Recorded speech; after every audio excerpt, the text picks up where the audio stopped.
What is going on, everyone? Welcome to Veto's lore story and the second part of the lore on the attack on Paris by Atlas. Alright, so if you haven't yet seen the lore cinematics and clips that were revealed, I do have to admit I'm a little bummed because it did feel a little bit shallow. And by this I mean I was expecting like at least a 2 to 3 minute completely solid cinematic on this entire Atlas plan to attack Paris, how they plan to do it, transporting and setting up the mega spike, some sort of fighting, and either Atlas succeeding or failing. And we did get kind of an answer, but I think a lot of us were expecting much more, but we did get some pretty good cinematics. And we could have another cinematic coming soon regarding this topic, because what we've been given so far, it doesn't look like that a conclusion was reached. The cinematics that were revealed did leave us at cliffhangers, so we may not have the full picture or the true picture yet, assuming that Valorant's developers did intentionally do this to trick us. And you'll see what I mean in just a sec. But first things first, let's talk about Veto and his lore story. Because his reveal cinematic, believe it or not, is actually unrelated to the Paris attack. The cinematic starts off with the street somewhere, I won't reveal where just yet, but it's not Paris, covered in smoke and debris. We can see Veto running and dodging a barrage of bullets and firing back at some sort of enemy which I won't name yet, until he finds cover behind a concrete barricade. Now this scene here is where we get a large reveal of Veto's identity. These two moving things, I guess, are directly part of what makes Veto, Veto. The white formation on the left is Veto's human self, or just him as a person naturally, whereas the blue-green formation on the right is actually a Radivore symbiote. So Veto is part human and part Radivore.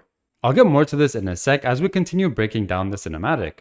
As Veto continues fighting back, we can see him being joined by Tejo and Wele, all while we continue getting this imagery of this human and Radivore self interacting with one another, seeming like they want to combine. I think this scene here, while very subtle, paints a good picture of Veto's past, even before we get to the actual lore breakdown of this agent. It looks like Veto has a direct military background, and one where he was a higher rank, considering how he's leading the charge and ordering Tejo and Wele throughout the battle. We know that Tejo and Wele both know each other and are both experienced in combat, with Tejo having military experience and Wele even training the duelists in the protocol on how to fight. Veto was a contact that Tejo himself reached out directly to, and I think that this trio is closely connected in the past with military experience to a large extent. As the three seem to be getting overwhelmed during the battle, a grenade heads towards Veto, and at the same time, we get the final internal transformation where his Radivore identity morphs with the human one and completely takes over, with the white formation disappearing and the blue hand reaching out into the white background.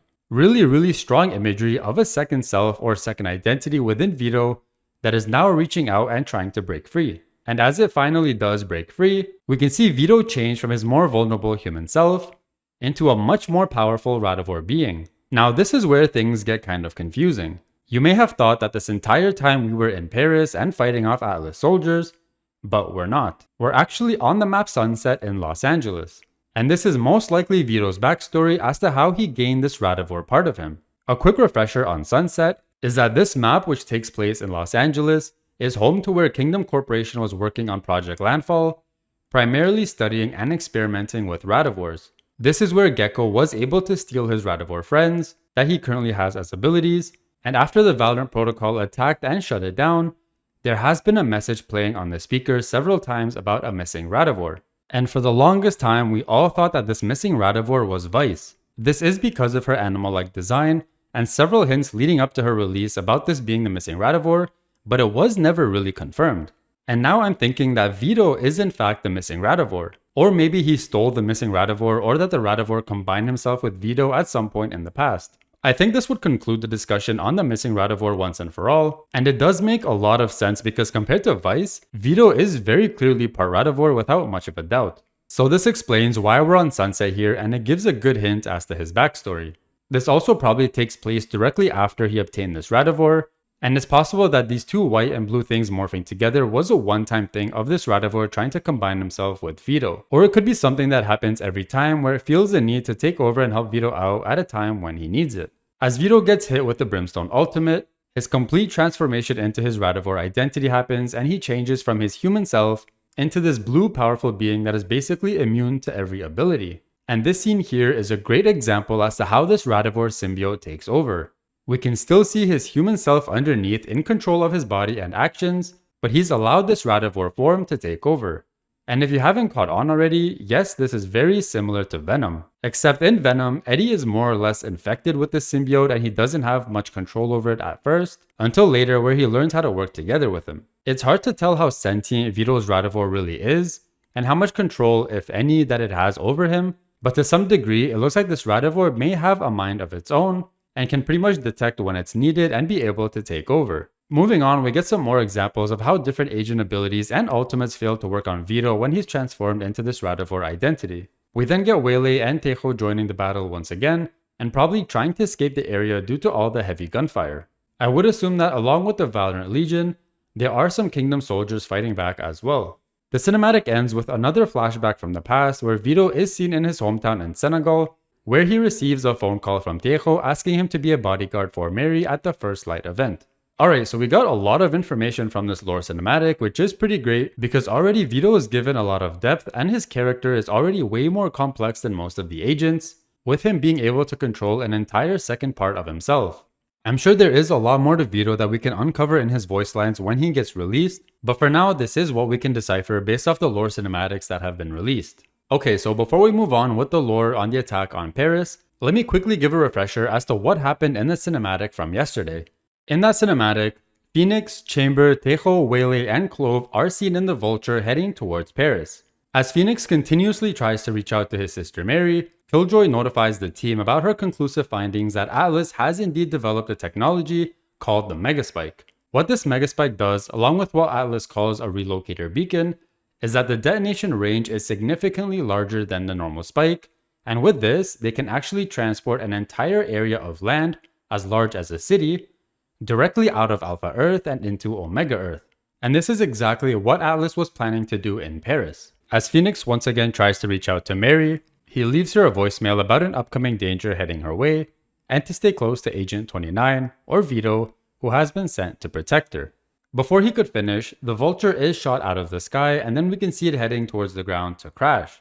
Now this is the teaser that we got yesterday without any additional information or context on the fate of these agents on board, or what happened on the ground. Now we move on to the next two cinematics which Valorant posted as shorts, which is why the aspect ratio is different. I'm going to play all three cinematics back to back in case it helps combine all the stories. Feel free to skip this part if you just want to hear the breakdown afterwards.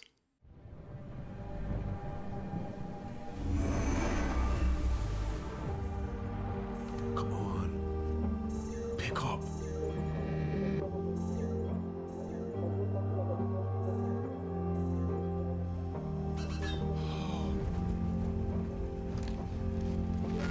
Okay, team. I decoded the signal from Toronto and cross-analyzed with the Meganite data from Corrode. Look, it's not good. Atlas modified a spike with enough infused Celionite to exponentially expand the extraction range. This isn't a snatch and grab. With this, they could transport an entire city to Omega. Why Paris? Qui attaque Paris, attaque en masse tout le genre humain.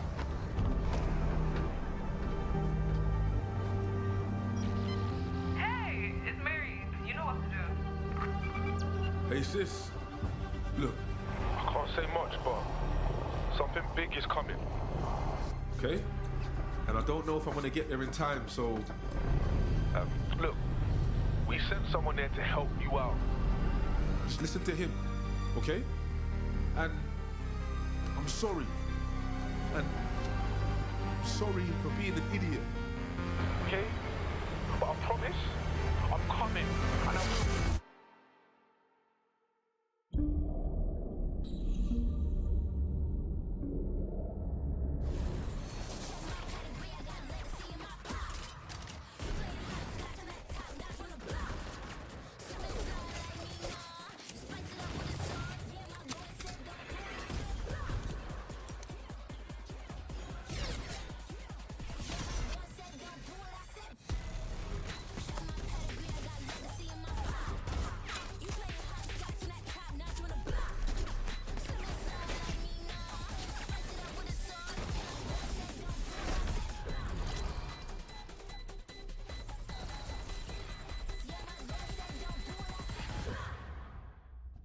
Hey sis,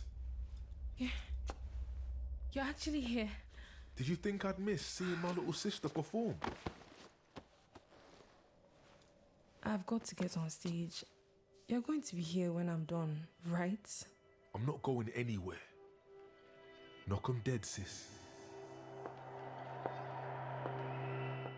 Alright, so after the cinematic from yesterday, in this next cinematic that we are in Paris after the Vulture has presumably crash landed somewhere, and we have Phoenix, Chamber, Clove, Whaley, and Tejo fighting against Atlas soldiers. And the agents all do look fine, so it looks like the attack on the Vulture didn't really harm them in any way. The 5 agents push forward against Atlas barricades, and Phoenix makes his way towards the Mega Spike, which looks like this. Pretty much a bigger version of the spike, but it looks like it's been connected to these capsules, which probably contain Salionite from Corot to power it. The rest of the agents continue fighting off Atlas, covering for Phoenix until one of the soldiers fires a rocket directly at him. And this is where we have Veto make an official appearance to the Valorant protocol, as he jumps in front of the rocket in his Radivore form, absorbing all the damage. Finally, the cinematic ends with Phoenix and the spike ticking. And that's it. We don't know if Phoenix defused the spike or not. And based off the sound of the spike and Phoenix's expression, it was very, very close. We also don't even know if the traditional way of defusing the spike works on this Mega Spike.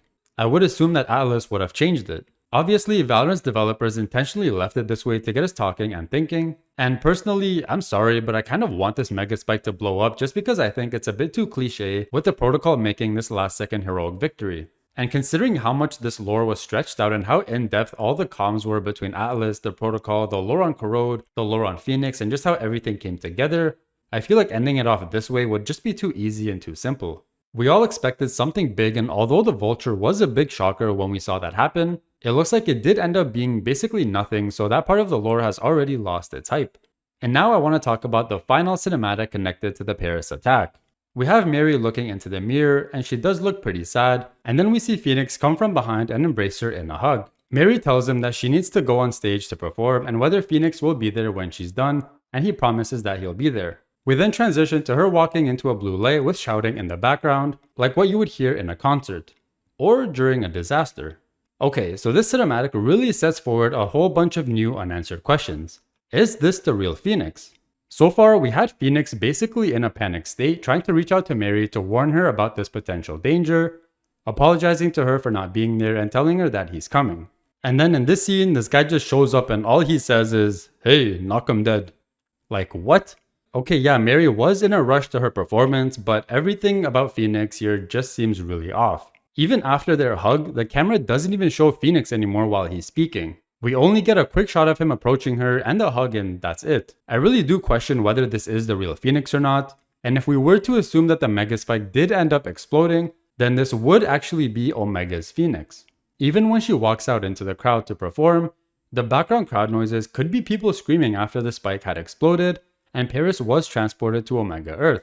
It could have even possibly been done without anyone feeling the city move, but rather just see the sudden change. And since Mary was indoors, she couldn't have seen it or noticed it. So this could possibly explain this abrupt ending as she walks out into the light. But then again, I could be wrong, and this entire performance could be done indoors, so no one really knows what happened outside until the performance was done and they were leaving. But either way, I do think something has gone very wrong. Let me know what you guys think about Veto's lore story so far, as well as the lore on the attack on Paris in the comment section down below. Once we get more information on Veto and Paris, I will make follow-up videos, so make sure you are subscribed so you don't miss them. Don't forget to drop a like if you enjoyed this video, and as always, thanks for watching, and I'll see you all in the next one.